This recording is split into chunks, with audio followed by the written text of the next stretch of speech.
Hi అండి. Welcome back to my channel. వంకాయ పచ్చడి పేరు ఎప్పుడైనా విన్నారా? వంకాయ పచ్చడి అంటే చాలామందికి ఇష్టమే ఉండుంటది. వంకాయ పచ్చడనే కాదు, పచ్చళ్ళన్నీ చాలా వరకు బావుంటాయనమాట. ఇట్లాంటి వంకాయ పచ్చడి ఎలా చేయాలో ఇప్పుడైతే చూసేద్దాం రండి. దీనికి మనము పర్పుల్ కలర్ వంకాయలైనా తీసుకోవచ్చు, లేదా వైట్ కలర్ వంకాయలైనా తీసుకోవచ్చు. నేనైతే ఇక్కడ పర్పుల్ కలర్ వంకాయలు తీసుకున్నాను. ఒక 5-6 వంకాయలైతే తీసుకొని, వంకాయలు కరినెక్కేస్తాయి కాబట్టి ముందుగా ఒక బౌల్‌లో కొంచెం వాటర్ ఏసుకొని, అందులోనే కొంచెం సాల్ట్ కూడా వేసుకొని, మనం కట్ చేసి పెట్టుకున్న వంకాయ ముక్కలన్నీ ఇందులో వేసేసేయాలి. అప్పుడైతే మనకి వంకాయలనేవి కరినెక్కకుండా ఉంటాయన్నమాట. సో, ఇప్పుడు ఈ వంకాయల్లో పుచ్చులనేవి కూడా ఉంటాయి కాబట్టి, ఇవన్నీ చూసుకుంటూ మనం వంకాయలు నీట్‌గా మొత్తం కట్ చేసేసుకునేసి సాల్ట్ వాటర్‌లో ఏసేసుకొని పక్కన పెట్టుకోవాలి. ఈ వంకాయ పచ్చడిలోకి వంకాయలతో పాటు టమాటాలు కూడా మీడియం సైజువి ఒక 4 తీసుకుంటే సరిపోతుంది. ఇంకా ఈ టమాటాలను కూడా కట్ చేసేసి పక్కన పెట్టేసుకుందాము. చిన్న చిన్న టమాటాలైతే ఇంకా ఒక 5 వరకు కూడా తీసుకోవచ్చు. నేను మాత్రం ఇక్కడ 4 తీసుకున్నాను. చిన్న టమాటాలైనా లేదా పులుపు ఎక్కువ తినేవాళ్ళు ఉంటారు కదా! అట్లాంటి వాళ్ళు కూడా ఇట్లా టమాటాలు కూడా ఎక్కువ తీసుకోవచ్చనమాట. టమాటాలు ఎక్కువ వేయడం వల్ల ప్రాబ్లమ్ ఏముండదు. టేస్ట్ అయితే బానే ఉంటుంది.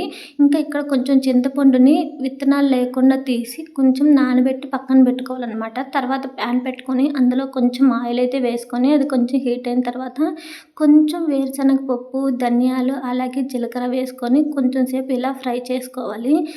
ఇలా పల్లీలని వేయడం వల్ల మనకు టేస్ట్ అయితే బాగా ఉంటుంది. పల్లీలు ఒక్క నిమిషం ఫ్రై అయిన తర్వాత 15-16 వరకు ఎండుమిర్చి వేసుకొని బాగా ఫ్రై చేసుకోవాలి. ఈ ఎండుమిర్చి అనేవి ఇలా బాగా ఫ్రై అయిపోయిన తర్వాత ఒకటేసారి మిక్సీ జార్‌లోకి తీసేసుకుంటే ఇంక ఇవి చల్లారుతూ ఉంటాయన్నమాట. మళ్ళీ సెపరేట్‌గా వేరే బౌల్‌లోకి తీసుకోకుండా ఇవి చల్లారేలోపు ఇదే ప్యాన్ పెట్టుకొని ఇందులో మనం ముందుగా కట్ చేసి పెట్టుకున్న వంకాయ ముక్కలనైతే వేసుకొని ఒక నిమిషం పాటు ఫ్రై చేసుకోవాలి. ఇవి ఇలా ఫ్రై అవుతున్నప్పుడే ఇందులోనే టమాటా ముక్కలున్నాయి కదా! మనం ముందుగా కట్ చేసి పెట్టుకున్నవి అవి కూడా వేసేసి ఫ్రై చేసుకోవాలనమాట. 2 ఒకటేసారి వేసుకునేసైనా ఫ్రై చేసేసుకోవచ్చు. లేదా వంకాయలు సెపరేట్‌గా ఫ్రై చేసుకొని తర్వాత టమాటాలైనా ఫ్రై చేసుకోవచ్చు.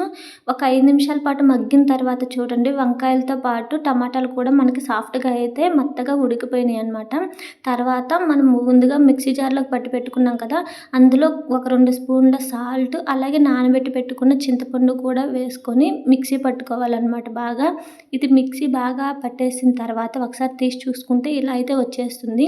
బాగా మెత్తగా అయిపోయిన తర్వాత ఇందులోనే మనం ముందుగా వంకాయ ముక్కలు అలాగే టమాటా ముక్కలు ఫ్రై చేసి పక్కన పెట్టుకున్నాం కదా! అవి కూడా ఇందులో యాడ్ చేసుకొనేసేయాలి. యాడ్ చేసేసి ఇందులోనే కొంచెం మిక్సీ పట్టుకోవాలనమాట. బట్ ఇక్కడ మిక్సీ మొత్తం ఒకటేసారి తిప్పేసామనుకోండి మనకి బాగా మెత్తగా అయిపోతుంది. ఇంకా అలా కాకుండా నేను ఇలా చూపించినట్టు కొంచెము క్లచ్ ఇచ్చినట్టుగా మనము మిక్సీననేది పెట్టుకుంటూ ఉన్నామనుకోండి, మనకు పూర్తిగా మెత్తగా అవ్వదనమాట. అప్పుడు రోటి పచ్చడిలో నూరుకుంటే మనము ఎలా అయితే మనకు రోట్లో నూరుకుంటే పచ్చడి వస్తుందో, సేమ్ అలానే పచ్చడి కూడా కొంచెం కచ్చా పచ్చాగా అయితే వస్తుంది. ఇక్కడ ఇదండి ఇలాగా వంకాయ ముక్కలు మరి టమాటా ముక్కలు పూర్తిగా అయితే మెదిగిపోకుండా కొంచెం కచ్చా పచ్చాగా అయితే ఉంటుంది పచ్చడి. మనకి ఇలా పచ్చడి ఉందనుకోండి, పచ్చడి టేస్ట్ అనేది బాగా తెలుస్తుంది పూర్తిగా మెత్తగా అయిపోయిన తర్వాత కన్నా.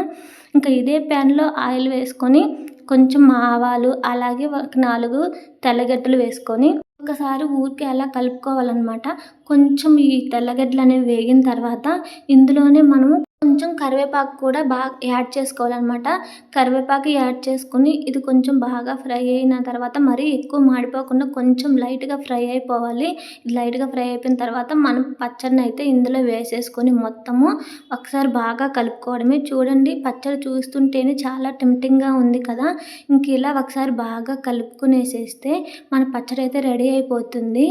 ఇలా వేడి వేడి అన్నంలో వంకాయ పచ్చడనే కాదు ఏ పచ్చడైనా వేసుకొని తింటే టేస్ట్ అనేది చాలా బావుంటుంది. ఇంక ఇందులో కొత్తిమీర కూడా యాడ్ చేసుకోవచ్చు. నాకు కొత్తిమీర అంటే ఇష్టం ఉండదు.